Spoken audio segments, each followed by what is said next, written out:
Now for our story. Jessie Calvert was feeling lighthearted today. Her husband Ben was out of town on a business trip, and this fact alone had a great deal to do with Jessie's cheery mood. She'd had a pleasant, leisurely breakfast with the morning paper all to herself. Then she'd cut some flowers for the living room, played the piano for a while, read a story in a magazine, put a fresh coat of polish on her fingernails. All this time, Jessie wandered about with a kerchief tied around her head and a thick coat of dry skin cream on her face, secure in the knowledge that Ben couldn't possibly come home from the office unexpectedly, as he sometimes did, when he would look at her in horror and ask, "What in thunderation have you done to yourself?" Well, after lunch, Jessie had a little nap, and then she dressed for the street, having decided to take dinner at the hotel that evening, since Ben wouldn't be home. As she started downstairs from her bedroom. Never mind, Lucy. I'll go. Good afternoon, Jessie. Brett, I told you that you No, were... it's too late, my dear. I'm in now. How dare you come here like this after I told you once and for all... Oh, but Jessie, you didn't really mean it. Oh, yes, I did. Supposing Ben were here and you dropped in like this. Well, but you see, I knew he wouldn't be. I took the precaution of calling your husband's office before I came. He told me he was out of town. I'm surprised you had that much sense. Well, checking the enemy movements. We used to call it in the Army. Enemy. Yes, you're quite right. Ben certainly wouldn't be pleased if he came home and found you here. I'm sure I wouldn't know how to explain. Well, but I would, Jessie. I'd merely say that I had a little business to talk over, and since he wasn't in, I stayed on to chat with his lovely wife. Well, I'll tell you this much. You're not going to stay and chat long. I wish you'd go, Brett. Go? Just like that? Without even being asked to sit down and have a drink? Well, Jessie, where are your manners? I'm afraid you've lost them all since you've married Ben. You know, it's disgraceful keeping your guests standing in the front hall like this. Oh, very well. Since you are here, I suppose you may as well tell me why you came. Come along. Since you urged me. Well, Jessie, I must say this is quite an improvement on that little apartment you used to have.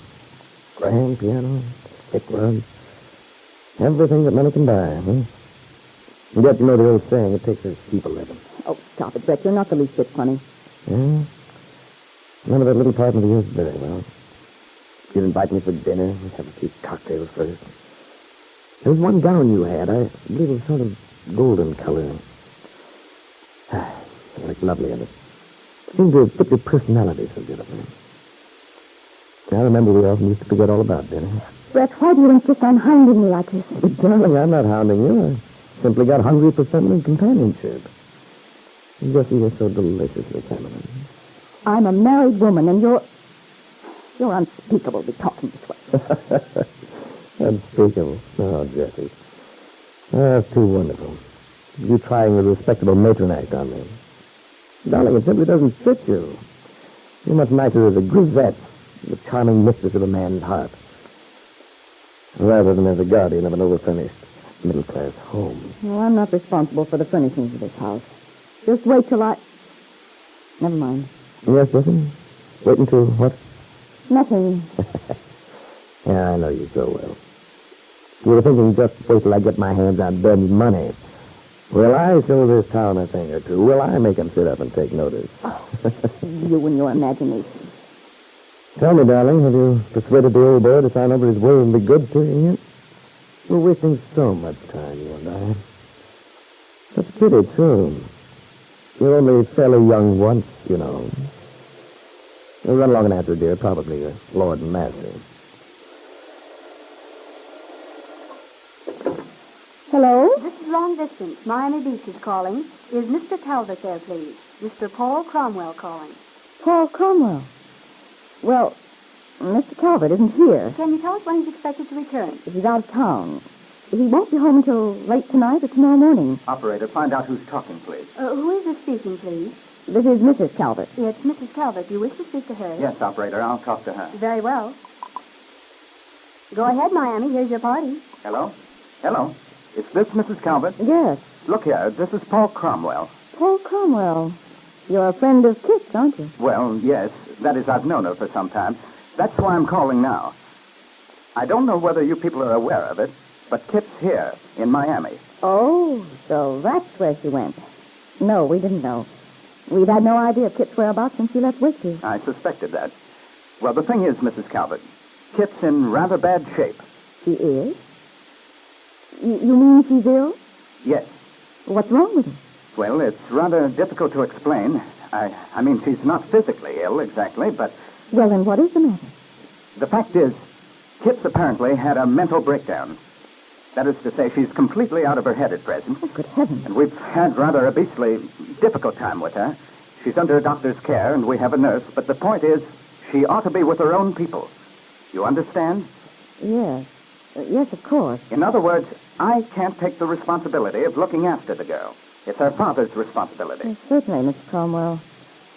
Ben ought to know, of course. I'm at a loss to know what to do until I talk to your husband. I rather hoped he might have returned. I called last night, and You did? Well, I didn't know. Well, someone, the housekeeper, I think, said Mr. Calvert had just left for out of town. This situation down here has me worried, Mrs. Calvert. I can't take the responsibility, you see. And on top of everything else, Kit's completely out of funds, you know. No, I didn't. Kit hasn't written to us, Mr. Cromwell. Oh, that's right.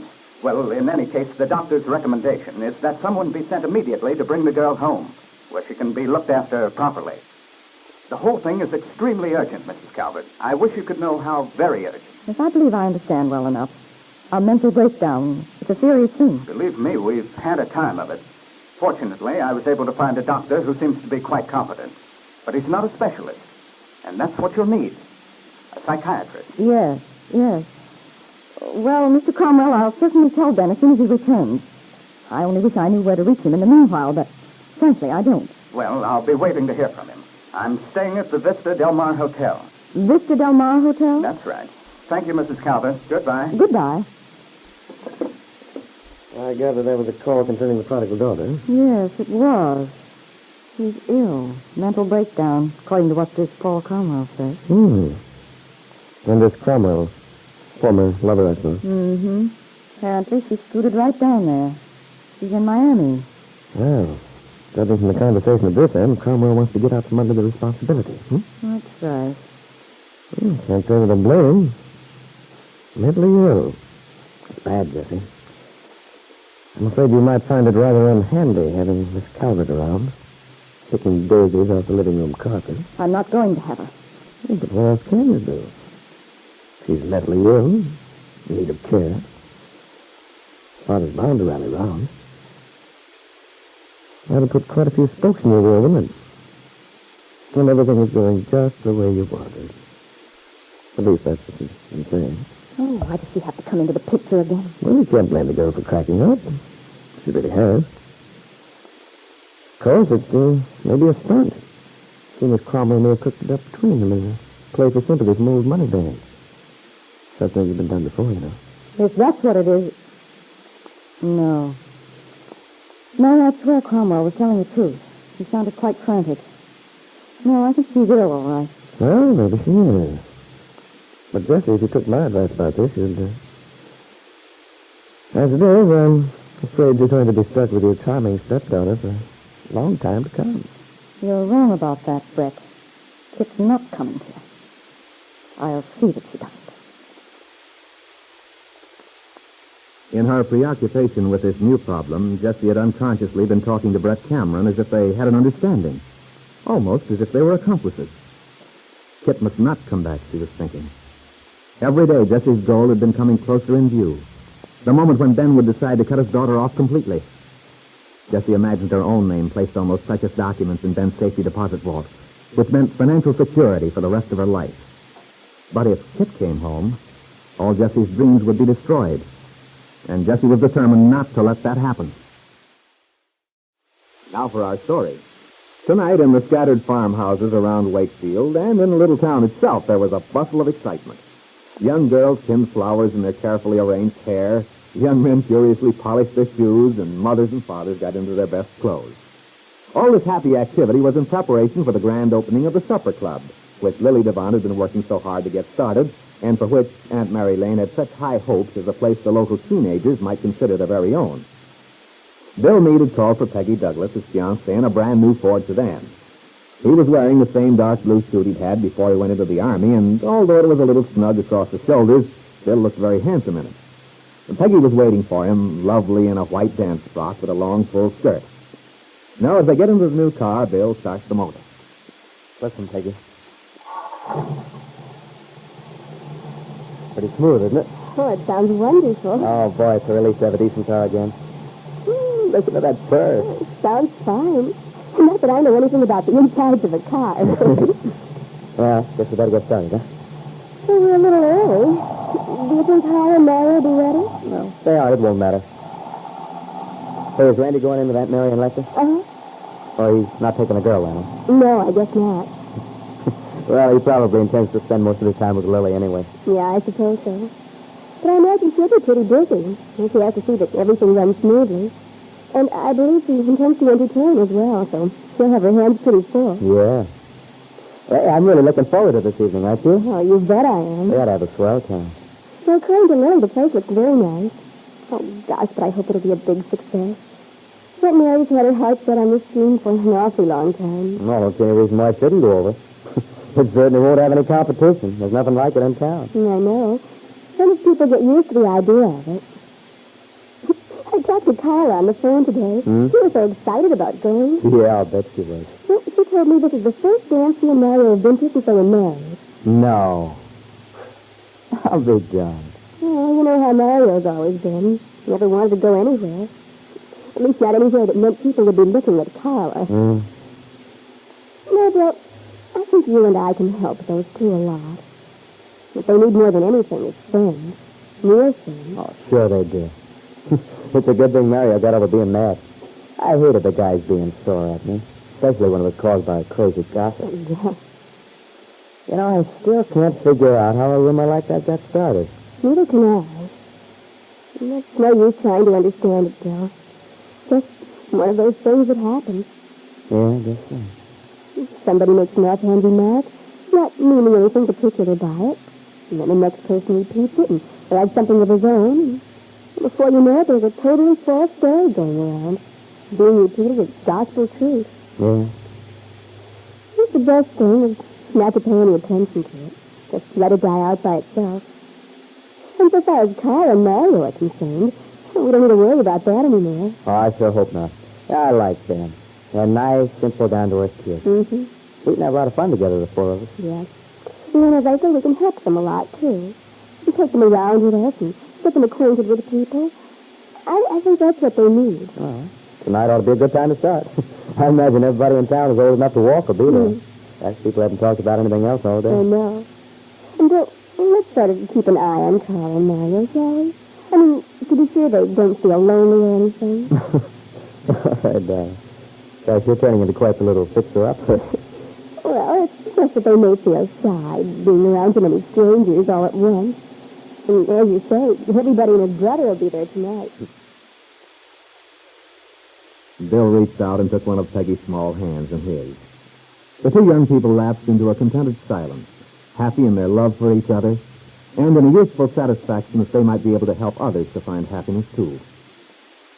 But at that same moment, in the bedroom of his big house on 11th Street, Ben Calvert was preparing for the evening's affair. Ben, who was a threat to the happy future Bill and Peggy hoped for. Oh, confounded Jesse. A lot of foolishness, my climbing into dinner clothes for an affair like this. Now, Ben, don't be cross. After all, you're the most important man in this town.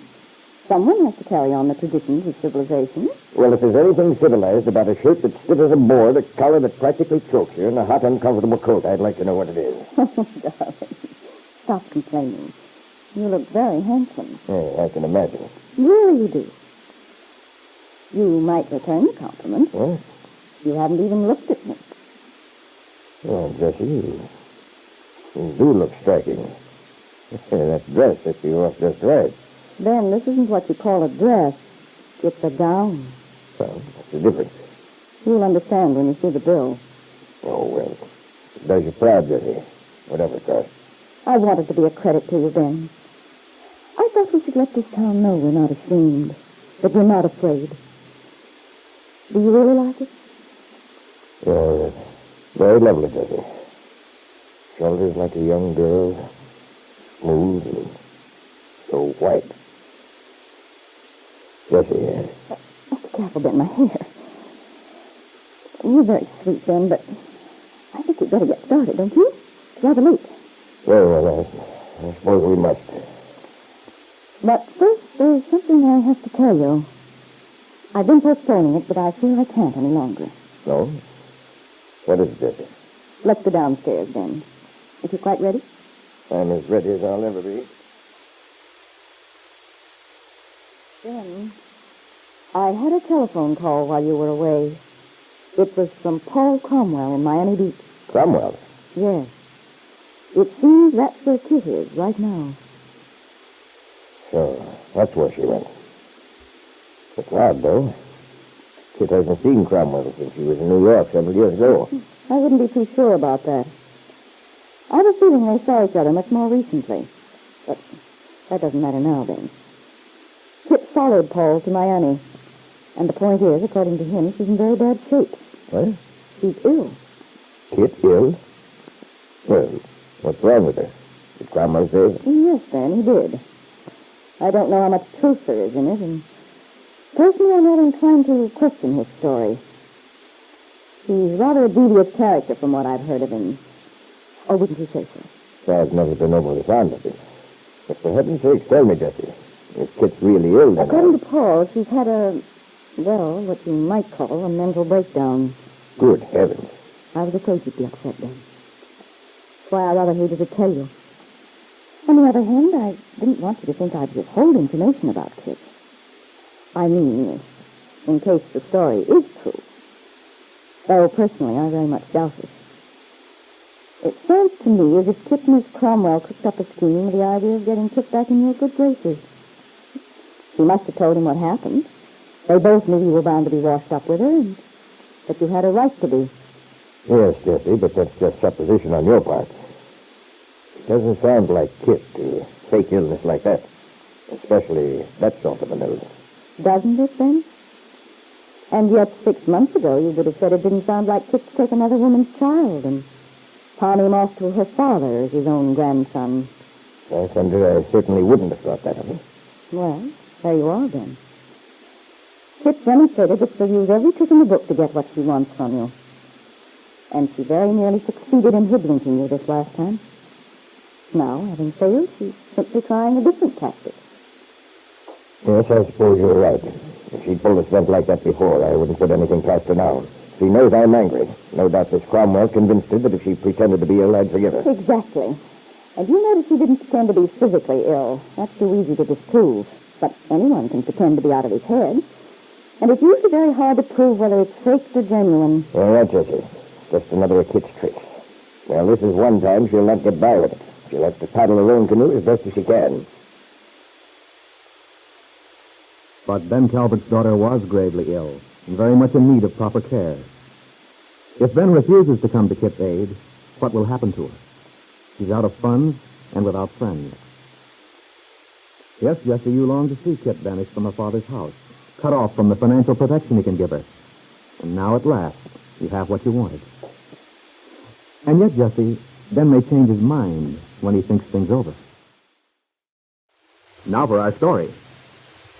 Tonight, the opening of Wakefield's new supper club was in full swing, and so far it had been a great success. Lily Devine, who had undertaken the job of transforming the large old-fashioned ballroom in the Brown Palace Hotel into a colorful entertainment spot, had accomplished miracles. Well, dinner was over now, and people were beginning to dance. Everyone seemed to be having a very good time. But outside on the wide veranda which opened off the room, there was one man whose mood was far from lighthearted. Ben Calvert, who wanted to think over in solitude what his wife Jessie had told him just before they had left the house tonight. The telephone calls she'd received from Paul Cromwell in Miami. The report that Ben's daughter Kit had suffered a mental breakdown. Jessie's probably right. Just another of Kit's tricks. Mental breakdown. Fancy name for just a good case of nerves. As Jessie pointed out, anybody can pretend to be delirious. Now, if it were pneumonia, something like that, of course they'd know better. Any doctor could tell. And yet, if Kit really is ill, after all, she's been under a strain for months. Suppose it's true. Whatever Jessie says, Kit's got something on her side. The way Bill acted. It's all his doing, asking for a divorce. But if only she had confided in me. That's what I can't forget. Letting people think I was in on taking that baby away from his mother. Letting me love him. Brag. Making a fool of me. And Bill Meade gets off scot-free. Going around as if he owned the town. Everybody sorry for him.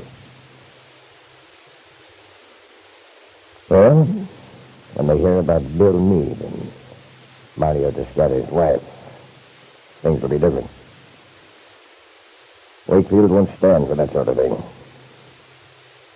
He'll not be so popular once that story goes around. But I've got to convince Mario. There must be no doubt in his mind. With that hot temper of his, I thought it would be fairly simple. But the other day, he kept talking about his friend, Bill. Evidently, my talking to him hasn't had much effect. His friend. There should be some way to change his mind about that. Ben Calvert, his bitter thoughts concentrated on revenge. And inside, in the gaiety and laughter, Mario and his beautiful wife have been dancing. Now the music stops and they pause at the edge of the dance floor. That was wonderful, Mario. It's been a long time, but I guess I haven't forgotten how to dance after all. Oh, you're the best dancer here. Everyone was watching you. Oh, no, baby. They were watching you. Because you're so beautiful tonight. Oh, Mario, you don't mind if they did, do you? Well, don't you worry, baby. I don't blame them at all. In fact, I'm darn glad they did. It made me proud. Oh, then it's all right. Sure, it's all right. You mustn't keep worrying. I'm a new man, baby. I've turned over a new leaf. And gosh, it feels wonderful. Not being suspicious all the time. I'm really enjoying myself. I'm glad, Mario. So am I. Oh, gosh, it's hot in here. Let's go out on the veranda, baby. Just for a minute to cool off, huh? All right. Oh, looks like we've got it all to ourselves. It's a good chance for a guy to kiss his wife. Oh, wait, Mario. Isn't that Mr. Calvert over there in the corner? Yeah, I think it is. I wonder what he's doing out here, all by himself. I don't know. Oh, but he's okay. He won't bother us. Forget him, baby. Come here. Kiss me. Oh, God. Oh, boy, I'm a lucky guy. Beautiful wife. Friends. Yes, Mario. We're both lucky. Oh, gosh. That stuff of yours sparkles like a shower of fire. Just the way I pictured it would when I bought it for you. It looks swell, darling. I've never worn it before, Mario. When you sent it from Paris, I made up my mind I'd put it away until you came home. Do you really like it on? Oh, it looks beautiful, honest it does. Hey, wait a minute. So you won't lose it? Oh. It's not tied very tight. It's all right, Mario. Don't worry. I'll never lose it. I'm going to keep it always. Even when I'm 50, I'll still wear it. And it'll still be beautiful on you. There go Peggy and Bill. They look nice together, don't they? Mm-hmm. Have you danced with her yet, Mario? Miss Peggy? Well, no. Well, then why don't you? It might hurt her feelings if you don't ask her. Go now, Mario.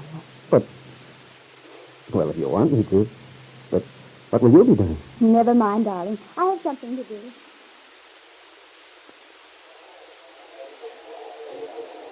Hello, Carla. I was just looking for you. Your husband kidnapped my fiancée for a dance. I know. That's why I was looking for you, Bill. I wanted to talk to you. Well, the music's going to start in a minute. Shall we talk while we dance? Let's just talk, if you don't mind. All right. Is it okay here? Well, I'd rather we'd go somewhere else. Well, how about out here on the veranda? Well, that's all right. Oh, but let's go round to the other side, huh? All right. Is something wrong, Carla? Oh, no. Everything's wonderful. And especially is everything wonderful with Mario. Oh? How does Mario like the party? He's having a wonderful time. Good. You and Peggy. You've helped us so much, Bill. I wanted to tell you how grateful I am. Oh, there's nothing to be grateful about, Carla. You see, Peggy and I are pretty crazy about you and your husband. We consider you and Mario good friends of ours. I feel that you do. And that's what makes me very happy. Especially that you were willing to forgive us for the way Mario acted. Well, Carla, you can thank Peggy for that. Peggy and Aunt Mary, that is. Eh? I'll admit, I was put out at Mario that day. Oh, I guess you must have thought Mario was out of his head, acting that way all of a sudden. Well, to tell you the truth, I just couldn't figure it out. No wonder. But maybe I can explain. I mean, even though everything's okay now, I'd like you to understand. You see, Bill, Mario heard a story. It's hard to believe, but the story was about you and me. Yeah, I know. You do? You mean you heard the story too? Yeah. Oh, I see. Well, how could a thing like that get started out of nothing? That's what I've been asking myself. But, as Peggy says, it's no use worrying about it, so long as the four of us know where we stand. I mean, now that Mario realizes it's a lot of nonsense. Yes, of course it doesn't matter anymore. Still, The way I look at it, whoever did make it up will forget all about it and let it drop, so long as we don't let it bother us. yes, that's what I told Mario. The best thing is to forget it. And in a way, it did a lot of good. Brought something out in the open. Mario always used to be so jealous, suspicious. But he's not anymore. Everything's all right now. Oh, I'm so glad to hear that, Carla. When Aunt Mary talked to him, she made him see how foolish he was. On top of being ashamed of himself, Aunt Mary seemed to be able to make him see that he should trust people. Believe in them. Aunt Mary certainly has a way with her, hasn't she? Mm-hmm. And of course, Mario never does anything halfway. He puts his whole soul into whatever he feels. So now that he's made up his mind, now that he believes I love him, that's all there is to it. He's happy. That means I am. Sometimes I think it's not such a bad old world after all. Things usually work out all right if everybody keeps his head. Yes, if they do. Well, now that we've talked it over, I feel better. I wanted you to know it wasn't all Mario's fault. About the gossip, I mean. Oh, don't worry about it. Peggy and I understand. Then you'll tell her how grateful I am. You bet I will. She thinks you're pretty terrific, you know. Well, then it works both ways. You want to go in now? All right. Well, let's stroll around to the front, huh? Little promenade? Okay. Oh, and don't forget, you promised me a dance. I'm not going to let that husband of yours monopolize the whole evening. As the two young people strolled past the dark corner where Ben was sitting, the older man shrank back into the shadows. Hearing Bill's last words, he smiled, following them with his eyes. As he watched, Carla's sequin scarf floated lightly down to the floor. Ben went over and picked it up. He started to call to Carla, then stopped. Thoughtfully, Ben Calvert stuffed the scarf into his pocket.